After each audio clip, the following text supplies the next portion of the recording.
আল্লাহর জন্যই কোরবানি করছি, এটা কিভাবে নিশ্চিত করব? একটা তো বললাম যে বিশাল বড় গরু কোরবানি করেন সব সময়, এবার একটু ছাগল কোরবানি করেন, দেখেন তো মনে মানাইতে পারেন কিনা। কারণ আপনি বলবেন ভাই গরু কোরবানিতে অনেক টাকা লাগে, ছাগলে তো অনেক কম টাকা লাগে, তাহলে এই কোরবানি ওইটার চাইতে কিভাবে উত্তম হয়? আমি উত্তম বলতেছি না, আমি বলতেছি যে আপনার নফস, আপনার মন মানে কিনা যে আমি গরুর জায়গায় ছাগল কোরবানি করলেও তো হবে, হবে না হবে না? কেউ যদি ছাগল কোরবানি করে তার কোরবানি হবে কি হবে না? হবে। কোরবানি ছাগলও করা যায়, গরুও করা যায়, বেড়াও করা যায়, দম্বাও করা যায়, মহিষ দিয়েও করা যায়, ওট দিয়েও করা যায়, এসব পশু দিয়ে কোরবানি করা যায়। অতএব আপনি এবছর একটু ছাগল দিয়ে করেন, বাকি গরু কেনার যে আরো বাজেটের টাকা ছিল সেগুলো দিয়ে আরো কয়েকটা ছাগল কিনে গরিব মানুষকে দিয়ে দেন, ওটা যাতে এলাকা মানুষ টেন না পায়, অন্য এলাকায় দিয়ে দেন। আমরা সুন্নাহ ফাউন্ডেশনের তরফ থেকে সারা দেশে বিভিন্ন জায়গায় জায়গায় কোরবানি করি। অনেক প্রবাসী আছেন, অনেকে ইউরোপ আমেরিকার এমন এমন দেশে আছেন সেখানে কোরবানি চাইলেও করা যায় না, সুযোগ নাই, বা দেশে অনেকে আছেন যে তার হয়তো সে সুযোগ নাই, ক্যাপাসিটি নাই, নানা কারণে সুবিধা অসুবিধা আছে। তো আমরা তাদের তরফ থেকে কোরবানি করে দেশের বিভিন্ন গরিব দুঃখীদের আপনার বাসা বাড়িতে আমরা তাদের ঘরে ঘরে গোশত পৌঁছাই দিই। তো আপনি গরুর বাজেটের টাকা দিয়ে একটা ছাগল কিনে বাকি টাকা দিয়ে এরকম ছাগল কিনে মানুষকে দান করে দেন, জবাই করে অন্য মানুষকে গোশত দিয়ে দেন, এলাকা দিলেন না, মানুষ টের পারো না, তাহলে মনকে মানাতে পারেন কিনা দেখেন। এটা হলো অ্যাসিড টেস্ট, আমি বলতেছি না সবসময়, মাঝে মধ্যে এরকম করে দেখেন যে মন মানে কিনা। যদি দেখেন যে না মন মানে, তাহলে আলহামদুলিল্লাহ ভাইরা আমার। আর একইভাবে মাঝে মধ্যে আমার কোরবানি আমি জবাই করলাম, গোশত সব দিয়ে দিলাম, ফ্রিজে খুব একটা ভরলাম না, অল্প স্বল্প রাখলাম, কারণ আল্লাহ তাআলা বলেছেন ফাকুলু মিনহা ওয়া আতি'মুল বাঈসাল ফাকির, ফাকুলু মিনহা ওয়া আতি'মুল কানি' ওয়াল মু'তার। কোরবানি গোশত নিজেও খাবো, গরিব দুঃখীকেও খাওয়াবো, যে চায় তাকেও দিব, যে চায় না আত্মীয় স্বজন তাদেরকেও দিব। অতএব মুস্তাহাব এই তিনও ভাগে ভাগ করা, কিন্তু এটা ফরজ ওয়াজিব না। তাহলে আমি পরিমাণ একটু কম রেখে বেশিরভাগই দিয়ে দিলাম, মন মানে কিনা দেখেন, মন মানে কিনা। অনেকে আছেন লামসাম সামান্য একটু দিয়া আর সব ফ্রিজে ঠেলতে ঠেলতে ফ্রিজের দরজায় লাগে না,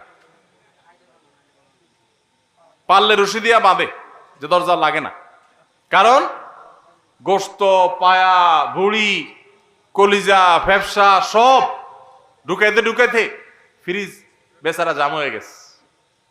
তাহলে কোরবানি কেন করতেছি? গোশতের জন্য যদি কোরবানি হয়, এই কোরবানি কোরবানি না, এটা ফুর্তি। কোরবানি তো ত্যাগের নাম। আপনার ভিতরে ত্যাগ কতটা আছে, ত্যাগের মানসিকতা কতটা আছে? আপনি আল্লাহর রাহে আল্লাহকে খুশি করার জন্য লাখ টাকা দিয়ে গরু কোরবানি করেন, ভালো কথা। আপনার মধ্যে আসলে ত্যাগের মানসিকতা আছে কি এটা প্রমাণ করার জন্য মাদ্রাসা, নতুন মাদ্রাসা হচ্ছে, সেখানে লক্ষ লক্ষ টাকার দরকার আছে, আপনি সেখানে 20,000 50,000 টাকা অকাতরে দিতে পারেন কিনা, এটা অ্যাসিড টেস্ট। সেখানে টাকা বাইর হয় না।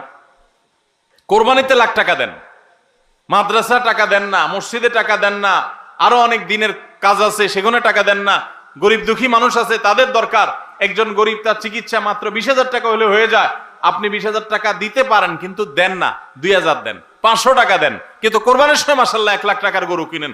যদি আল্লাহর জন্যই হয়, স্যাক্রিফাইসও যদি হয়, কোরবানিও করেন, ওখানেও দেন, কিন্তু কোরবানির সময় আসেন ওখানে নাই, তাহলে আপনার এই কোরবানিটা কি আল্লাহর জন্য হচ্ছে না নিজের জন্য হচ্ছে, আল্লাহর খুশির জন্য হচ্ছে না অন্য কোনো উদ্দেশ্য হচ্ছে? এই প্রশ্ন জোরালো ভাবে আমাদের অবশ্যই রাখতে হবে। ভাইরা আমার, এর মানে আবার কেউ এটা বুঝেন না যে কোরবানি কম হোক আমরা সে চেষ্টা করবো না, কোরবানি আরো বেশি বেশি করার চেষ্টা করবেন। কোরবানি যত বেশি হবে তত আমাদের সব দিক থেকে লাভ। যারা কোরবানি বিদ্বেষী, সেকুলার, বিশেষ করে এক শ্রেণীর মুসলিম বিদ্বেষী নাস্তিক আছে, কোরবানির মৌসুম আসলেই দেখবেন এদের পাখা গজায়, এরা দেখবেন গরুর প্রতি মায়া এত বেশি, এত দরদ, তারা বলে আরে এতগুলো গরু জবাই করে ফেলা হবে, এই গরুগুলোর ভিতরে প্রাণ আছে, কত নির্মমতা, এরকম দেখবেন এরা এখন থেকে এই কদিন পর থেকে দেখবেন সোশ্যাল মিডিয়াতে, ফেসবুকে তাদের এই সমস্ত জিগি শুরু হয়ে যাবে, আছে না নাই?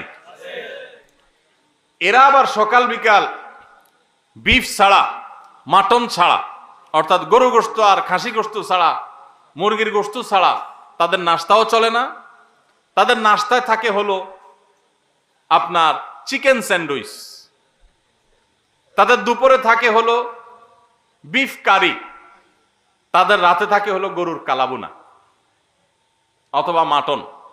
ডাইল খাসি, 3 বেলা গোশত ছাড়া চলে না। কিন্তু মুসলমানদের কোরবানি আসলে তাদের কি হয়?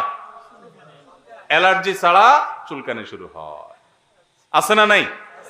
এই জন্য এদের প্রতিবাদে কোরবানি আরো বেশি করে করবেন, কিন্তু সেটা আল্লাহকে খুশি করার জন্য যেন হয়। কারে খুশি করার জন্য হবে? আল্লাহকে খুশি করার জন্য। ভাইরা আমার, কোরবানি যত বেশি হবে আমাদের যেরকম সওয়াব হবে, আমাদের দেশের অর্থনীতিতে অনেক বেশি কল্যাণ বয়ে আনবে এই কোরবানি।